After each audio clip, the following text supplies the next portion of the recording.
The unbelievable truth about the Eiffel Tower. The Eiffel Tower is one of the most iconic landmarks in the world, standing tall in the heart of Paris. Millions of people visit it every year, take pictures, and admire its beauty.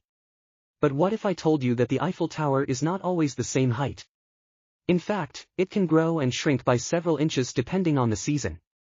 How is that even possible? The reason behind this surprising fact lies in a simple scientific principle called thermal expansion. The Eiffel Tower is made mostly of iron, and like all metals, iron expands when exposed to heat and contracts when it cools down. This means that during hot summer days, the tower actually becomes taller, while in the winter, it shrinks back down. How much does the Eiffel Tower change? On an extremely hot day, the Eiffel Tower can grow by about 6 inches. That may not sound like a lot, but for a structure that is over 1,000 feet tall, even a few inches of movement is incredible. Engineers who maintain the tower take this into account when inspecting and making sure everything remains stable. What other structures do this?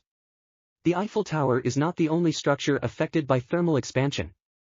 Many bridges, railways, and even skyscrapers experience similar changes. Engineers design these structures with expansion joints to allow movement without causing damage. For example, the Golden Gate Bridge in San Francisco can expand and contract by several feet depending on the temperature. A tower that moves.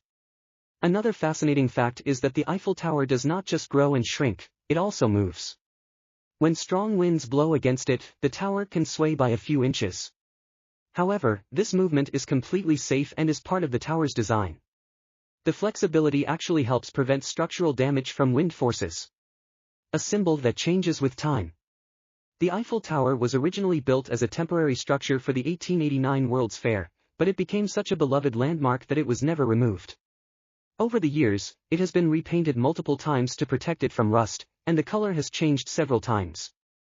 Today, it is painted in a shade called Eiffel Tower Brown. So the next time you see a picture of the Eiffel Tower, remember that it is not as still and unchanging as it seems. It is constantly growing, shrinking, and even swaying with the wind. This iconic landmark is not just a symbol of Paris, it is a fascinating example of science and engineering at work.